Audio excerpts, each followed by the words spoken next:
Hello students, last video la நம்ம வந்து method study and motion study பத்தி நம்ம பார்த்தோம். இந்த வீடியோல வந்து time study and fatigue study பத்தி நம்ம வந்து டிஸ்கஸ் பண்ண போறோம். இது வரைக்கும் நம்ம சேனலை சப்ஸ்கிரைப் பண்ணாதவங்க ப்ளீஸ் சப்ஸ்கிரைப் பண்ணுங்க. பெல் ஐகானை கிளிக் பண்ணிட்டு ஆல் பட்டன் கிளிக் பண்ணீங்கன்னா நம்ம போடுற வீடியோஸோட நோட்டிஃபிகேஷன் இமீடியட்டா வரும். டிஸ்கிரிப்ஷன் பாக்ஸ்ல ப்ரீவியஸ் வீடியோஸ்னு லிங்க் கொடுத்திருக்கேன். அதை கிளிக் பண்ணி பார்க்கும்போது உங்க சாப்டர் வந்து உங்களுக்கு தெளிவா புரியும். ஸோ மெத்தட் ஸ்டடி அப்படின்றது வந்து one of the best way என்ன அப்படின்றத அனலைஸ் பண்ணி அந்த மெத்தடாலஜியை வந்து ஒரு ப்ராடக்டை ப்ரொடியூஸ் பண்ணுறதுக்கு ஃபாலோ பண்ணுறது அப்படின்றது தான் மெத்தட் ஸ்டடி அப்படின்னு பார்த்தோம். மோஷன் ஸ்டடி அப்படின்றது வந்து பார்த்திங்கன்னா அதாவது ஒவ்வொரு ஒர்க்கர்ஸ் ஆகட்டும் இல்லை மிஷின்ஸ்னுடைய மூமெண்ட் ஆகட்டும் எந்த விதத்தில் வந்து அவங்களுடைய மூமெண்ட்ஸ் வந்து அன்னெசரியான ஒரு மூமெண்ட் வந்து ஒரு ப்ராடக்டை ப்ரொடியூஸ் பண்ணுறதுக்கு டிலே பண்ணுது, ஒர்க்கை டிலே பண்ணுது அப்படின்றத அனலைஸ் பண்ணிவிட்டு அது வந்து ஒரு மிஷினாக இருக்கலாம், இல்லை அவங்க யூஸ் பண்ணுற டூல்ஸாக இருக்கலாம், இல்லை ஒர்க்கராக இருக்கலாம். ஸோ அதுக்கேற்ற மாதிரி அந்த ப்ராப்ளத்தை அனலைஸ் பண்ணிவிட்டு அதற்கான ஒரு சொல்யூஷன் எடுக்கிறது தான் வந்து பார்த்திங்கன்னா மோஷன் ஸ்டடி அப்படின்றத பார்த்தோம். நெக்ஸ்ட் பார்க்க போகிறது வந்து பார்த்திங்கன்னா டைம் ஸ்டடி. ஸோ டெய்லருடையதை நம்ம ஆல்ரெடி நான் பார்த்தேன். அவருடைய மெயின் ஃபோக்கஸ் வந்து division of work and time and motion study அப்படின்றது தான் நான் வந்து ஆல்ரெடி ப்ரீவியஸ் வீடியோலேயே நான் சொல்லியிருக்கேன். ஸோ அதில் மோஷன் ஸ்டடி பற்றி டிஸ்கஸ் பண்ணிட்டோம். இப்போ டைம் ஸ்டடி பற்றி டிஸ்கஸ் பண்ணுறோம். It determines the standard time taken to perform a well defined job. ஒரு பர்டிகுலர் ஜாபை வந்து ஃபினிஷ் பண்ணுறதுக்கு ஸ்டாண்டர்டாக அதுக்கு ஒரு டைம் ஃபிக்ஸ் பண்ணியிருப்பாங்க. ஓகேவா? ஸோ இந்த ஒர்க்கை வந்து ½ hourல வந்து ஃபினிஷ் பண்ண முடியும் அப்படின்றத ஒரு கேல்குலேஷன் போட்டு வச்சுருப்பாங்க. அதை டிட்டர்மைன் பண்ணுறது தான் டைம் ஸ்டடி. அதை டிசைட் பண்ணுறது தான் டைம் ஸ்டடி அப்படின்றது. So time measuring devices are used for each element of task. ஒவ்வொரு டாஸ்க்லையும் வந்து பார்த்திங்கன்னா ஒரு டைம் மெஷர்மெண்ட் வந்து ஒரு டிவைஸ் வந்து அந்த இடத்துல வந்து யூஸ் பண்ணுவாங்க. The standard time is fixed for the whole of the task by taking several readings. So ஒவ்வொரு ப்ராசஸ்க்கும் வந்து எவ்வளோ டைம் எடுக்கும், ஸோ ஃபைனல் ப்ராடக்டாக வரும்பொழுது எவ்வளோ டைம் எடுத்துக்கணும் அப்படின்றத அனலைஸ் பண்ணி நிறைய ரிசர்ச் பண்ணதுக்கப்புறம் தான் அந்த ஸ்டாண்டர்ட் டைமையே அவங்க என்ன பண்ணுவாங்க, ஒரு டாஸ்க்கை ஃபினிஷ் பண்ணுறதுக்கு ஃபிக்ஸ் பண்ணுவாங்க. The method of time study will depend upon volume, frequency of the task and the cycle time of the operation and time measurement cost. இப்போ ஒரு டைமை வந்து ஃபிக்ஸ் பண்ணுறாங்க அப்படின்னா அதில் என்னென்ன விஷயங்கள்லாம் டிபெண்ட் ஆகிருக்கு, இன்வால்வ் ஆகிருக்கு அப்படின்னு பார்த்தீங்கன்னா volume and frequency of the task.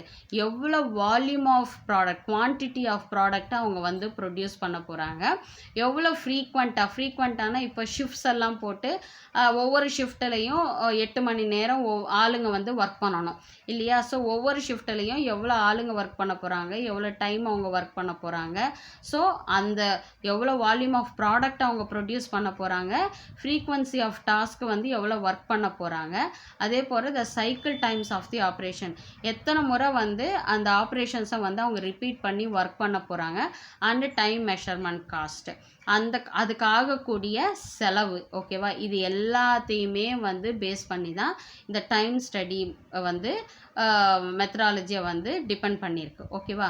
So இந்த டைம் மெத்தடில் வந்து டிபெண்ட் பண்ணியிருக்கு.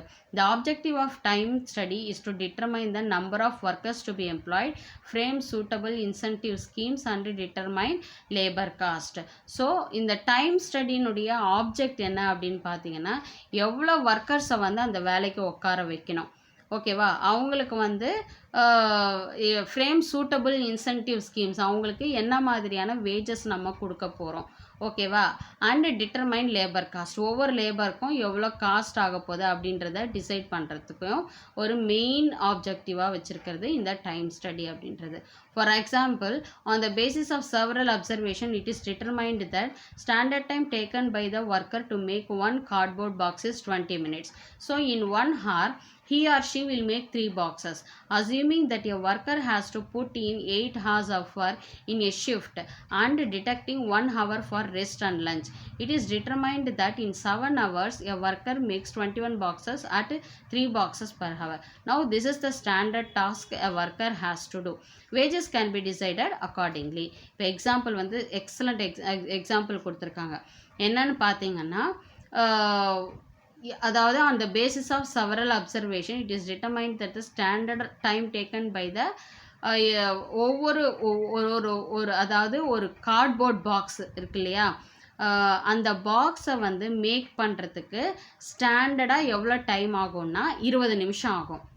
ஓகேவா, 20 நிமிஷம் ஆகும் ஒரு கார்ட்போர்ட் பாக்ஸு செய்யறதுக்கு. அப்போது ஒரு 1 ஹவரில் வந்து 3 பாக்ஸ் வந்து செய்ய முடியும். கரெக்டாக 3 பாக்ஸை வந்து 1 ஹவரில், ஒவ்வொரு பாக்ஸுக்கும் 20 நிமிஷம் நம்ம எடுத்துக்கிட்டோன்னா ஒரு ஹவருக்கும் வந்து நம்ம 3 பாக்ஸை வந்து ரெடி பண்ண முடியும். ஓகேவா, இப்போது நம்ம என்ன அசியூம் பண்ணுறோம் அப்படின்னா, இப்போ ஒர்க்கர்ஸ் வந்து நார்மலாக 8 ஹவர்ஸ் வந்து ஒர்க் பண்ணுவாங்க ஷிஃப்ட்டில் இல்லையா. ஸோ அந்த 8 ஹவர்ஸ் ஒர்க்கில் 1 ஹவர் வந்து அவங்களுக்கு ரெஸ்ட் எடுத்துக்கிறதுக்கும் லஞ்சுக்கும் நம்ம வந்து டைம் கொடுத்துருவோம். அப்போது மொத்தம் எவ்வளோ இருக்குது, 7 ஹவர்ஸ் இருக்குது. அந்த 7 ஹவர்ஸில் வந்து ஹவருக்கு 3 பாக்ஸஸ் அப்படின்னா 7 ஹவர்ஸில் அவங்க எத்தனை பாக்ஸஸ் வந்து ரெடி பண்ண முடியும், 21 பாக்ஸஸ் வந்து ரெடி பண்ண முடியும். இது வந்து ஸ்டாண்டர்டான விஷயம். அதாவது அந்த பாக்ஸை எக்ஸாக்டாக 20 நிமிஷத்தில் அவங்க வந்து ரெடி பண்ணாங்கன்னா 1 மணி நேரத்துக்கு 3 பாக்ஸ் ரெடி பண்ணலாம். இன்கேஸ் ஒரு பாக்ஸுக்கே அவங்க அரை மணி நேரம் அப்படி எடுத்தாங்கன்னா அவங்க நினச்ச அந்த ஸ்டாண்டர்ட் ப்ராடக்ட்டு அந்த டாஸ்க்கை வந்து அந்த 3 பாக்ஸ்ன்றதை அவங்களால ரீச் பண்ண முடியாது. இதை அனலைஸ் பண்ணுறது தான் டைம் ஸ்டடி. ஸ்டாண்டர்ட் டைம் எப்படி ஃபிக்ஸ் பண்ணுறாங்க, இப்படி தான் ஃபிக்ஸ் பண்ணுறாங்க. ஸோ இவ்வளோ டைமுக்குள்ளே இவ்வளோ ப்ராடக்டை வந்து ஒரு ஒர்க்கர் வந்து இவ்வளோ ஹவர்ஸில் பண்ண முடியும் அப்படின்னு ஸ்டாண்டர்டாக ஃபிக்ஸ் பண்ணுவாங்க. பட் அவருடைய ஒர்க்குக்கு எவ்வளோ அவர் எடுத்துக்கிறாரு அப்படின்றதும் ஒன்று இருக்குது. ஸோ அந்த ஸ்டாண்டர்ட் டைமை ஃபிக்ஸ் பண்ணுறது இப்படி தான். ஓகேவா, ஸோ அவங்க ஒர்க்குக்கு ஏற்ற மாதிரி அவங்களுடைய வேஜஸும் வந்து அவங்க டிசைட் பண்ணிடுவாங்க. ஸோ இப்படி தான் வந்து டைம் ஸ்டடி அப்படின்றது வந்து ஒரு சயின்டிஃபிக் மேனேஜ்மெண்ட்டாக வந்து இருக்குது அப்படின்னு சொல்கிறாங்க. அடுத்தது fatigue study. A person is bound to feel tired physically and mentally if she or he does not rest while working. ஒரு ஒர்க் பண்ணுறோன்னா கண்டினியூஸாக ஒர்க் பண்ணிகிட்டு இருந்தால் கண்டிப்பாக அவங்களுடைய ஒர்க்கில் வந்து ஒரு குவாலிட்டி வந்து இருக்காது, எஃபெக்டிவாக அவங்களால ஒர்க் பண்ண முடியாது. காலையில் எனர்ஜிட்டாக ஒர்க் பண்ணிகிட்ருக்கவங்க லன்ச் டைம் ஆகும்போதோ இல்லை வந்து ஒரு 2 ஹவர்ஸ் ஒர்க் பண்ணும்போதோ என்ன ஆகும் அப்படின்னா அவங்களுக்கு வந்து டயர்ட்னஸ் உருவாகும் இல்லையா, ஆட்டோமேட்டிக்காக உருவாகும். நம்ம ஒரு கிளாஸ்லேயே உட்காந்து ஒரு கிளாஸை கவனிக்கிறோம் அப்படின்னா ஃபஸ்ட்டு 2 ஹவர்ஸ் எனர்ஜெட்டிக்காக இருப்போம். அடுத்தடுத்து போக போக நம்ம என்ன ஆகிடுவோம், உட்காந்து பாடத்தை கவனிக்கிற நமக்கு டயர்டாகிடும் இல்லையா. அதே மாதிரி ஒரு ஒர்க் பண்ணுறாங்க அப்படின்னும் பொழுது மென்டலியும் சரி ஃபிசிக்கலியும் சரி அவங்க வந்து டயர்ட் ஆகிடுவாங்க. So the rest intervals will help one to regain stamina and work again with the same capacity. So அவங்க வந்து கொஞ்சம் ரெஸ்ட் எடுத்துக்கிட்டு அவங்களுக்கான ஒரு ஸ்நாக்ஸோ இல்லை டீயோ அவங்க எடுத்துக்கும் பொழுது கண்டிப்பாக அவங்களுடைய ஸ்டாமினா அவங்களுடைய எனர்ஜி வந்து மறுபடியும் வந்து இன்க்ரீஸ் ஆகி மறுபடியும் அவங்க வந்து எஃபெக்டிவாக ஒர்க் பண்ண அவங்களால முடியும். This will result in increased productivity. ஆட்டோமேட்டிக்காக ப்ரொடக்டிவிட்டி லெவலும் வந்து அதிகமாகும். Fatigue study seeks to determine the amount of frequency of rest intervals in completing a task.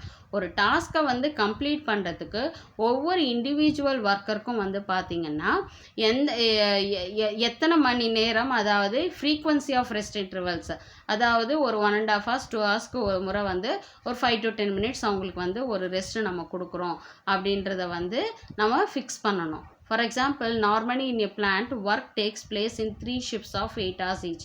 Even in a single shift, a worker has to given some rest interval to take her or his lunch, etc.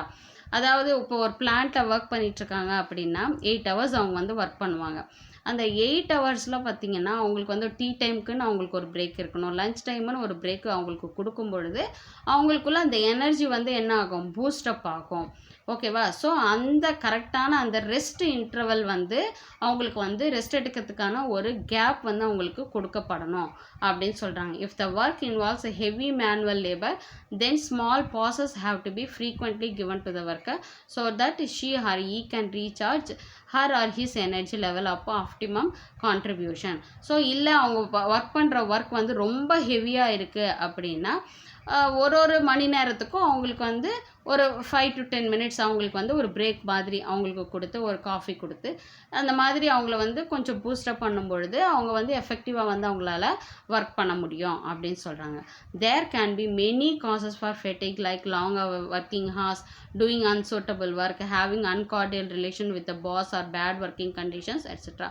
Fatigue அப்படின்றது வந்து என்னது, ஒரு மாதிரி ஸ்ட்ரெஸ்ஃபுல்லாக இல்லை வந்து தலை சுத்தலாக ரொம்ப டிப்ரெஸ்டாக அந்த மாதிரியான ஒரு சுச்சுவேஷன் எப்போ இருக்கும் அப்படின்னு பார்த்தீங்கன்னா, ஒரு லாங் டைம் நீங்கள் வந்து ஒர்க் பண்ணும்போதோ, இல்லை வந்து உங்களுக்கு சூட்டபிள் இல்லாத இஷ்டம் இல்லாத ஒரு வேலையை நீங்கள் வந்து செய்யும்போதோ, இல்லை வந்து உங்களுக்கும் உங்கள் பாஸ்க்கும் வந்துட்டு ஒரு கான்ட்ரவர்சி எப்போவுமே இருந்துக்கிட்டு இருக்கு அப்படின்ற டைமில் வந்து பார்த்தீங்கன்னா, இந்த ஃபேட்டிக் அப்படின்ற ஒரு விஷயம் வந்து அந்த இடத்துல இருக்கும். ஸோ அதுக்கான ஒரு ஸ்டடி, அதை வந்து சரியான முறையில் ஸ்டடி பண்ணி அவங்களுக்கான அந்த பிரேக்ஸ் அண்ட் இன்டர்வல்ஸ் அந்த அந்த அந்த டைம்ன்றது வந்து நம்ம அவங்களுக்கு கொடுக்கும் பொழுது கண்டிப்பாக அவங்களால எனர்ஜெட்டிக்காக ஒர்க் பண்ண முடியும். Such hindrances is in good performance should be removed. So இந்த மாதிரி ஒரு பர்ஃபார்மன்ஸை பண்ணுறதுக்கு தடையாக இருக்கக்கூடிய இந்த விஷயங்களை எல்லாத்தையும் வந்து தவிர்க்கிறதுக்கு ஃபேட்டிக் ஸ்டடி அப்படின்றது வந்து ஹெல்ப்ஃபுல்லாக இருக்குது அப்படின்னு சொல்கிறாரு. ஸோ இதில் ஏதாவது உங்களுக்கு டவுட்ஸ் இருந்துச்சுன்னா கமெண்ட் செக்ஷனில் கமெண்ட் பண்ணுங்கள். உங்கள் டவுட்ஸை நான் கிளாரிஃபை பண்ணுறேன். ஸோ நெக்ஸ்ட் வீடியோவில் பார்க்கலாம். தேங்க்யூ.